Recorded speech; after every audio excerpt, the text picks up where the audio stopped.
Mengetahui dalang di balik isu ini. Nah, kita tanyakan ke Bang Freddy. Bang Freddy, apakah memang ada dalang yang kalian ketahui begitu yang bermain di isu ini dan awet sepertinya ya, tampak seperti dirawat Keuntungannya begitu? apa begitu? Ya, ada informasi, ada yang menyampaikan kepada kita, termasuk kepada saya langsung berulang-ulang. Oke. Ada dalang di balik ini, ada tanda kutip, ada investor di balik ini. Investor. Yes, tapi saya kan ya jujur nggak punya bukti karena saya dapat informasi juga. Oke. Informasi saya dapat dari yang kompeten juga, bukan yang nggak kompeten.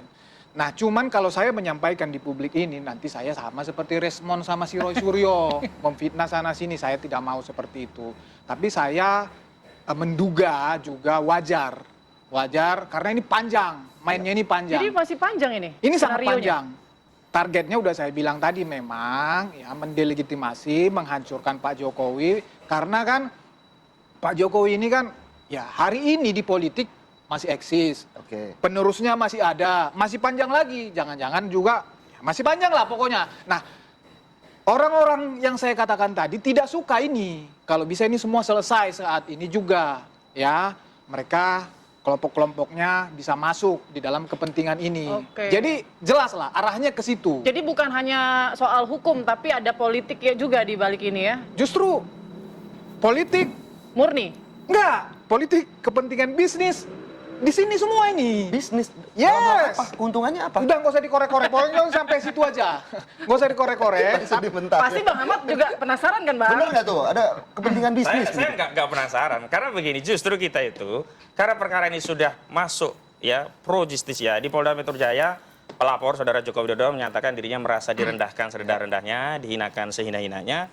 Pasalnya juga sudah limitatif, yakni tentang penghinaan dan fitnah 310 KUHP, 311 KUHP dan memang ada 27A KUHP karena itu menggunakan undang-undang ITE begitu. Ya kita batasi saja, jangan kemudian membangun narasi yang memperluas yang kemudian melanggar asas hukum presumption of innocent. Klien kami ini justru posisinya terlapor. Sudahlah klien kami ini terlapor, difitnah-fitnah pula. Ditanya bukti, nggak keluar tuh buktinya. Sudah ditanyakan loh oleh Roy Suryo, Sylvester Matutina, ngabalin, ada buktinya nggak? Ditantang ngabalin, Pak ngabalin, siap nggak? Bersaksi di bawah Al-Quran, kalau Roy Suryo siap, kalau yang Anda lakukan itu bohong, nggak berani ngabalin. Yang kedua, Sylvester, siap nggak bersumpah di bawah Alkitab untuk membenarkan pernyataan Anda, tuduhan Anda? Nggak siap juga.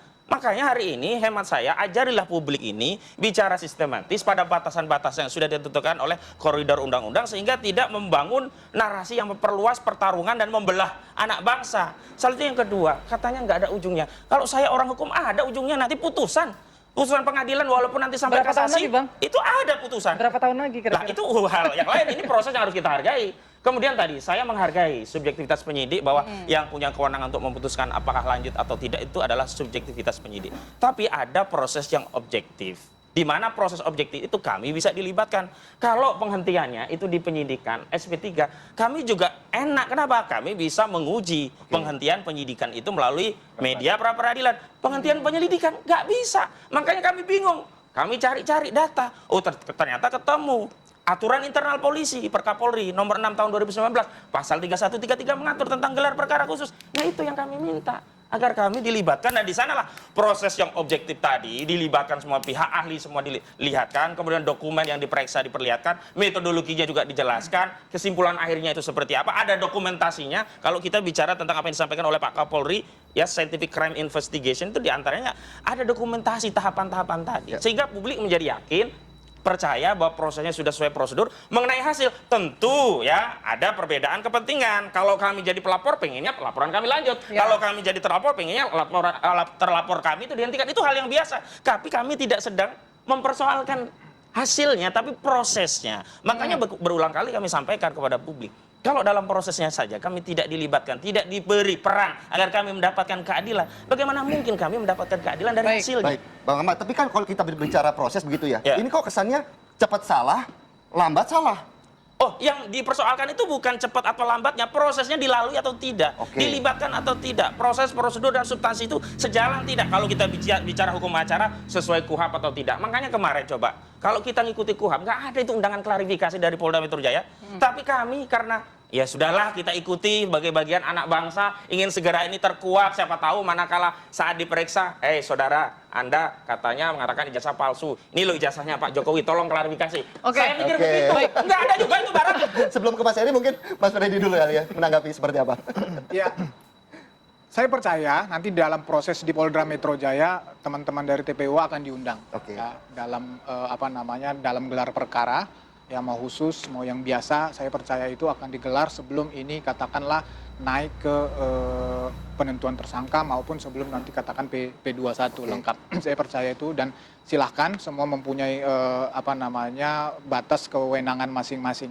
Nah, kemudian yang saya mau tanggapin lagi, ya nggak apa-apa lah, silahkan saja. Kita seperti saya sampaikan tadi, ya mari ya kita membangun narasi-narasi. Saya juga percaya ini semua perkara ada hikmahnya, ada hikmahnya.